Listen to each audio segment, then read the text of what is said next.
Hey guys, Eric here from TacticalIntelligence.net.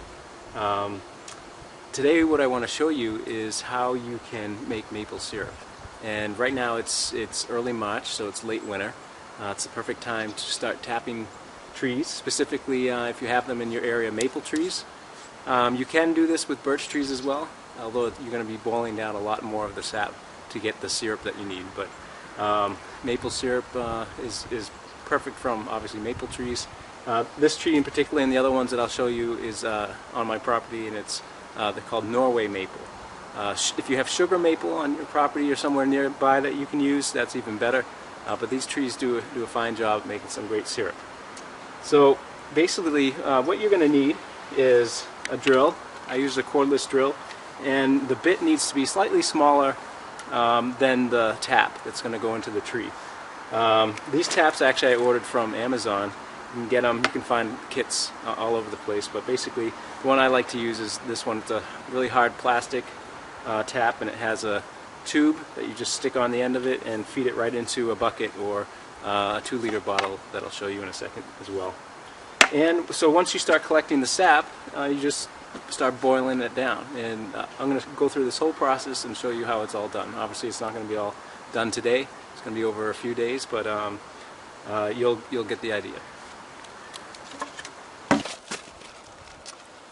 Alright guys, so when you're tapping the tree, basically you want to put the hole, you can put actually in a lot of places, since I'm feeding it into a bucket and the hose isn't that long, I'm going to have to obviously put it at a height where the hose can reach the bucket. But basically when you drill the tap hole, you want to drill it on a slightly upwards angle so that the sap runs out easier.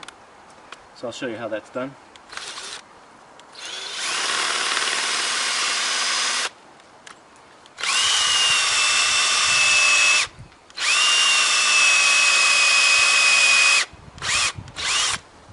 So I drilled in about an inch, and you can already see, I don't know if you can see it right here, but I'll zoom in a little bit. But you can see that the sap is already running out.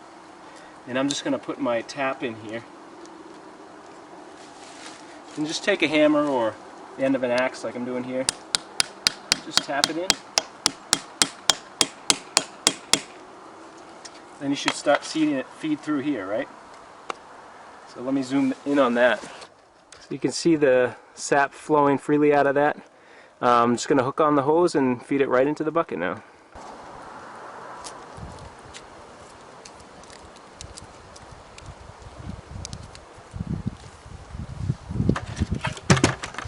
And then just put it into a food grade bucket or some other type of container. And that's it. Just a quick note as well. The tree where you're drilling, you want to make sure that it's on the south facing or the southeast facing side if you can't reach directly the south facing. That's obviously where the sun is most of the day, and especially in the late winter, that's where the sap runs the most, so you're going to want to tap that side of the tree. I'm going to have you take a look at some of the other taps that I've had running now for a few days, and explain a little bit of what I've been doing there. So. Alright, so here's another couple of taps I get actually from this other maple tree. And you can see 2 lines running into one bucket. This is about a 4-gallon bucket, and really it filled this whole thing up in about a day. So it really didn't take long. If the sap is really flowing fast, you're going to get rapid fill. So just one quick note on that. The days where you have nighttime where it's freezing cold or below freezing, and then during the day where it warms up like today where it's in the mid-40s, that's where you're going to get a ton of sap flow. So that's one method. And also another note too, if you're tapping a larger tree, you really only want to do 1 tap per tree if it's a small tree, but if it's a large tree like this, you can do 2 and sometimes even 3 taps. Just don't put them any less than 6 inches close to each other. And if you have some previous taps from previous years, don't put the taps directly below it. Try to skirt them off to the side. So that's pretty much it for double tapping a tree. Here's another method you can use if you don't have a bucket. You can just feed the line directly in a 2-liter bottle. These things are actually already completely filled up. So what I do is just take this and start to pour it into a bigger, like a 5-gallon bucket that I have, or if I have something boiling, which I do have currently, which I'll take you over to see, I'll just pour it right into the boiling sap. Alright guys, so this is my setup that I have. It's basically just a propane tank. This is what I use to fry my turkey on Thanksgiving. And obviously you want a nice clean pot. We get a good rolling boil going with this sap that's already in here. And all you do is just keep adding more and more. Basically I'm going to start with about 10 gallons. That makes about a quart of maple syrup, and what I look for is to get about a gallon per year. So that's pretty much it. Now I'll just show you the process as it boils down and we get closer to actual syrup, what to look out for.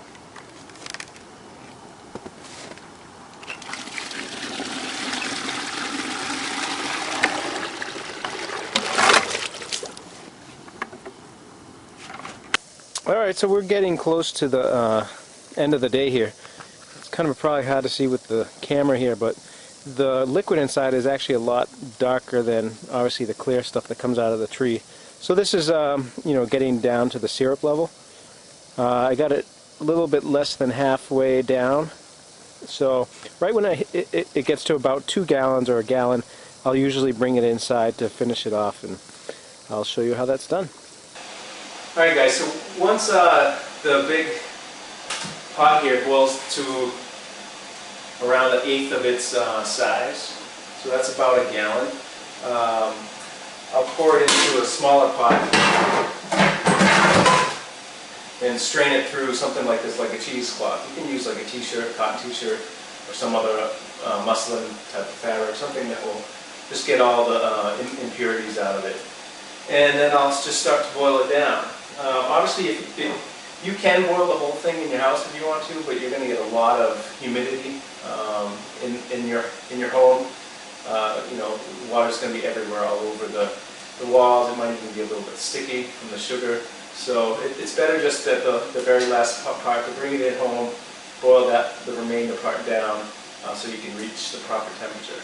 So basically the way that it works is that you want to take your boiling temperature, and it might be different depending on your altitude, but for me, since I'm at sea level, boiling temperature is 212 degrees Fahrenheit. And what I'll do is you want it to get just 7 degrees above that, so 219 degrees Fahrenheit, 219, 220, that's kind of the sweet spot with maple syrup. Again, if you're at sea level. If you're a little bit higher, you'll want to go, wherever that 7 degrees is. So a good kind of rule you can follow if you are, like say in Colorado or something, is to take the temperature of the boiling water outside if you're boiling it, or inside, just see where boiling temperature is, and then just add 7 degrees to that. So that's pretty much it. So I'm going to boil this down till it reaches that temperature, and it should be hopefully around a quart of maple syrup. So we'll check it out in a little bit. So as you get to close to the end, you can start to see that it's bubbling up. What you want to do is just kind of take a thing of margarine or butter, just wipe it on the edges there. You can see that it goes down right away. They'll start to froth up again, but then it's going to, it just prevents it from spilling over. Alright, so taking a closer look, let me take it off the heat a little bit so you can see. It's got a nice amber color, sort of what you want to see in syrup. It's not quite boiled down to where it should be, but it's getting really close at this point. So. Alright, so we're pretty much at temperature, and basically what I'll do at this point is do one last filtration and pour it right into the canning jar.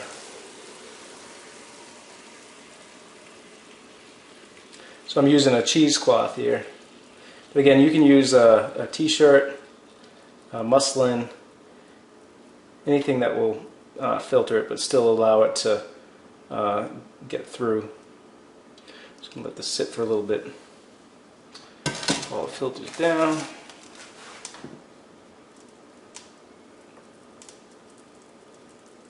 So it doesn't look like I quite got a quart.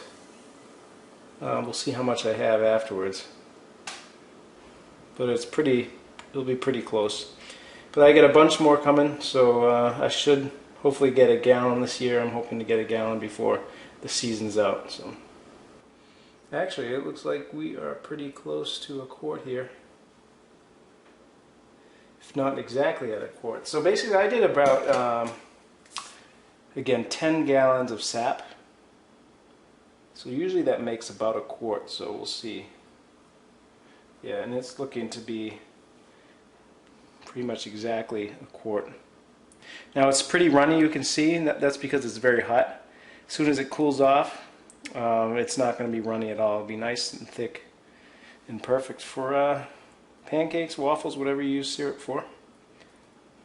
Alright, so what you can do, you can just put the lid on this, and it will actually create a nice seal and close in on itself because of the heat. So I'm going to do that, but I'll be using this and throwing it right in the fridge.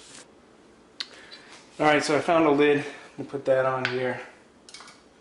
Screw that guy on. Now it's really hot, so as it cools off, it's going to create a little bit of a vacuum and seal that up just nicely. So you can actually store it in room temperature, and then when you open it, you're going to want to put it in the fridge. So that's it, maple syrup.